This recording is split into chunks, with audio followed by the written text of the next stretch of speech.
ইরানের বিপদে কি প্রয়োজন তা খুব ভালো করেই জানে তার দুঃসময়ের বন্ধু চীন।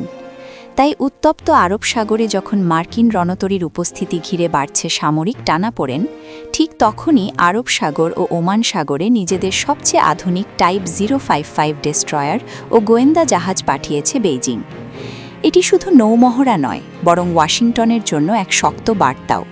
উন্নত রাডার, শক্তিশালী ক্ষেপণাস্ত্র প্রতিরক্ষা ব্যবস্থা এবং দূরপাল্লার নজরদারি সক্ষমতা নিয়ে এখন মার্কিন নৌবাহিনীর প্রতিটি পদক্ষেপের ওপর কড়া নজর রাখছে চীনা যুদ্ধজাহাজ।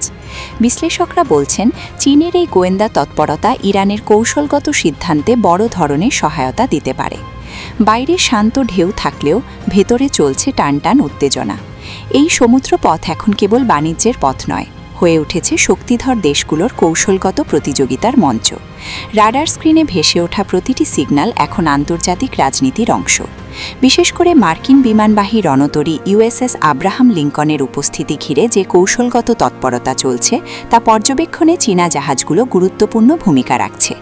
এর উন্নত সেন্সার ও ইলেকট্রনিক নজরদারি ব্যবস্থা মার্কিন নৌবহরের যোগাযোগ সিগন্যাল এবং বিমান চলাচলের তথ্য সংগ্রহ করতে সক্ষম। সামরিক বিশ্লেষকদের মতে, সরাসরি যুদ্ধে অংশ না নিয়েও গোয়েন্দা সহায়তার মাধ্যমে যুদ্ধক্ষেত্রে কৌশলগত সুবিধা তৈরি করা সম্ভব। চীন সম্ভবত সেই পথেই হাঁটছে। এই মোতায়েন কেবল আরব সাগরে চীনের আধিপত্যই প্রকাশ করে না, বরং মার্কিন প্রভাবকে চ্যালেঞ্জ জানানোর এক নতুন কৌশল।